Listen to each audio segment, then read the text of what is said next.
Well এই সপ্তাহে release হওয়া 3টে হিন্দি সিনেমার মধ্যে একটি হলো জন আব্রাহাম অভিনীত ভেদা সিনেমা। আর্টিকেল 15-এর পর জাতি ব্যবস্থার উপর তৈরি আরও একটা সিনেমা। তো জাতি ব্যবস্থার উপর অনেক সিনেমাই তৈরি হয়েছে, কিন্তু ভেদা সিনেমাটা কিছুটা আলাদা, কারণ 2003 ও 2006 সালে দুটো আলাদা ঘটনার উপর ভিত্তি করে এই সিনেমা তৈরি। তবে এটা সত্যি যে ভেদা সিনেমার গল্পটা একটা কাল্পনিক রূপ দিয়ে তৈরি করা হয়েছে।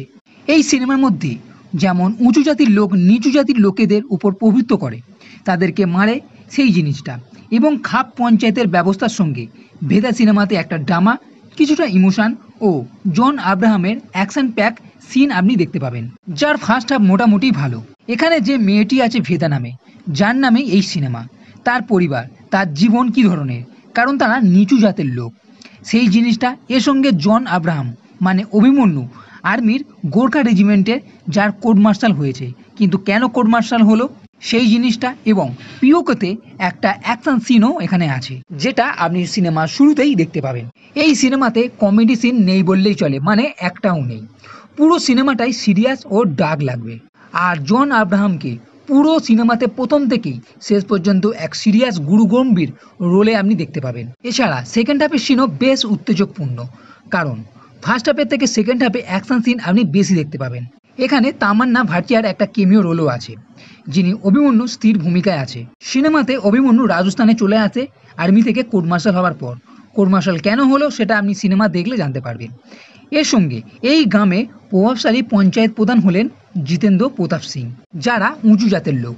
এখানে একটা ঘটনা, নিচু জাতের লোক উঁচু জাতের মেয়েকে বিয়ে করলে সেই ছেলেকে এরা মেরে ফেলে। এখানে মেন যে চরিত্র ভেদা, সে বক্সিং শিখতে চায়, কিন্তু সে নিচু জাতের লোক, তার জন্য তাকে কি বাধা পেরোতে হয়। এদিকে ভেদার ভাই উঁচু জাতের এক মেয়েকে ভালোবাসে, যার ফলে জিতেন্দ্র প্রতাপ ও তার ভাই এই ভেদার ভাইকে মেরে ফেলে আর এর পুরো পরিবারকে মারতে চায়। এইবার অভিমন্যু ভেদাকে বাঁচাবার পণ করে, কিন্তু সে কিভাবে বাঁচাবে। এরপরেই জিতেন্দ্র ও অভিমন্যুর মধ্যে এক খুনি যুদ্ধ শুরু হয়।